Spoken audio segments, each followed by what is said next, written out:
All right, we have a special guest joining us right now, Moses Moody. He is the first one and done in Arkansas history, officially declaring for the NBA draft. And Moses, first off, I just want to talk to you about what went into making this decision for you. Yeah, I mean, I talked to my family, went and talked to the coaching staff, talked to Coach Muss, the team, and we all just collectively felt like this was the best decision. How exciting is it to think that you are going to be in the NBA draft? Yeah, I mean, it's obviously been a lifelong dream since I was a kid.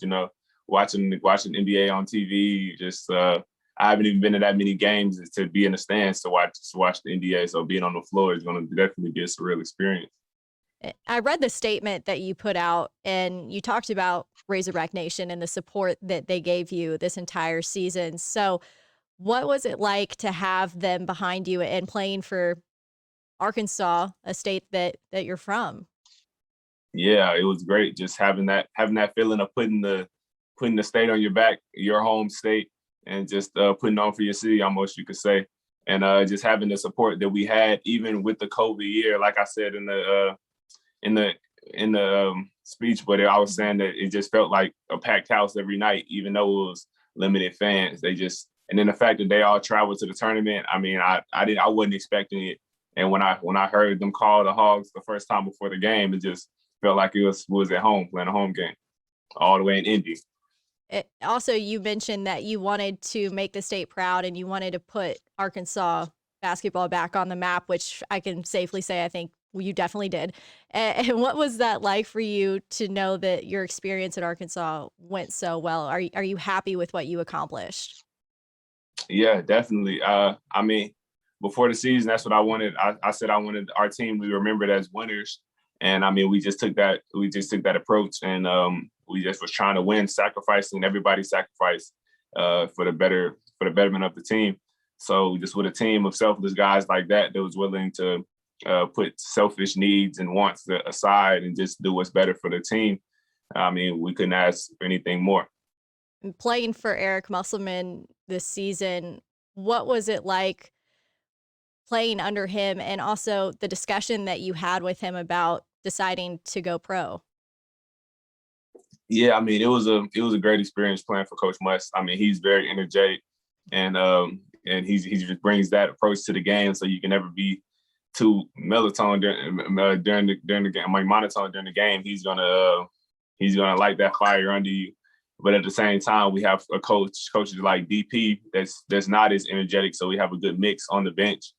And then just that talk with Coach was really just him advising and letting me know what he knows, and just being that behind the scenes guy and just helping me out. All right, Moses, I'm going to let Kevin get in here and talk to you a little bit. Kevin, take it away. Moses, congratulations. Big day for you. I know you had a great career at Arkansas in one season, not only individually, but what you helped the team do. But I wanted to ask you something because you talked a little bit about the dynamics with the coaching staff. This being a staff that brought so much NBA experience and you playing with a bunch of five-star guys that had NBA futures in high school at Montverde, arguably the top basketball school in high school, coming in your one season in Arkansas, what kind of NBA stuff, whether it was the freshmen integrating with the senior transfers, a lot of moving parts like the NBA. How much do you think that prepared you for the next level, and what are some of the things you pulled out of that? I mean, just that 1 year. I was almost me being a rookie on this team was almost like me being a rookie anywhere because I'm coming into an environment that I'm not used to with a lot of older guys and an NBA coaching staff. So it's just a whole different field. They approach the game in a different way. And coach coached in the league for multiple years. So I mean, he's obviously going to have an NBA approach to the game, off court, practices, everything. That's just his mindset along with the rest of the coaching staff. So me being able to come in and soak up as much of that as possible is definitely going to help me and prepare for the NBA. Being a guy from Arkansas in the 501 Little Rock area, you know a lot of local guys over the last few years that have made it to the NBA. But again, your experience playing, on a national level, not only grassroots, but at Montverde, a lot of guys, on those levels that are either in the league or heading there. What kind of feedback have you sought or gotten since the season ended for some of your guys as far as a show of support and maybe some, little clues or hints that they're giving you to help you to make your decision? Yeah, I mean, I've got a lot of love from my supporters and my support system.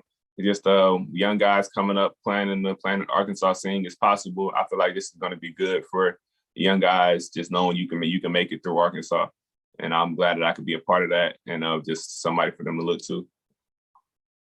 You're a strong rebounder from the guard position. I call you a volume scorer who doesn't need to take a volume of shots because you're very economical in how you get points. In fact, you can create contact. I think your ability to get to the free throw line was elite in college basketball. Forget being a freshman, that you were fifth in the nation in Division I in free throw makes this season. And then defensively, I think you've been a little underrated on that side. I think you're better than advertised there. Your length, those are some of the things that stand out to me. But I go back to the fact that you play the right way, an unselfish brand of basketball. And that's part of what made you a star this year. Can you talk a little bit about some of your strengths in your game, both on and off the floor, as you go to the next level? Yeah, that's always been something I prided myself on, just playing the game the right way. I mean, I've had to fight for it. I've had to argue about it. I mean, it's just because everybody wants me to maybe play and be a different guy, but I'm just going to stay who I am because it works. I feel like playing the right way works. It might not be as pretty. It might not be what everybody wants to see, but I feel like that's what's been able to keep me up to this point. I mean, ever since I was a kid, coming up, guys might be ranked at a certain point, ranked higher than me, this and that. Have more followers because they did this dunk, did that. But I just feel like me playing the right way will come out and show. And when that wash happens, when those really smart guys are evaluating basketball, they'll be able to recognize the game. I think I know what one of these answers is going to be, but can you give me a name or a few names at the NBA level, guys you look up to, guys that have inspired you, and guys you look forward to matching up with? I would say definitely Brad Beal being him running the team that I played on for so long. So we already have that connection. And then obviously Devin Booker is a guy that I've been watching coming up. Another guy that I really liked his game, and I'm prepared to match up against is Tyler Hero. He's nice. Yeah, those are just a few names I'll throw out there. Well, Moses, congratulations. I know it's been a big day. You're doing the car wash today. You're on ESPN. We appreciate you joining Pig Trail Nation. Any parting words? I know you'll be a guy that Razorback fans will hear from in the future, but anything else you want to say as you move in taking your next step in the new direction? Yeah, I mean, it was a great run. It was a lot of fun, and I appreciate all the support in the gym, in the arena, but also around the city. Just a lot of love everywhere I go. And I just want to let everybody know that I appreciate it. And I mean, once a hog, always a hog. So I'm gonna be a hog forever. I love it. Moses. Well said, yeah. Moses. Thank you so much for your time. And like Kevin said, congratulations. Thank you. Thanks, Moses. All right, thank you.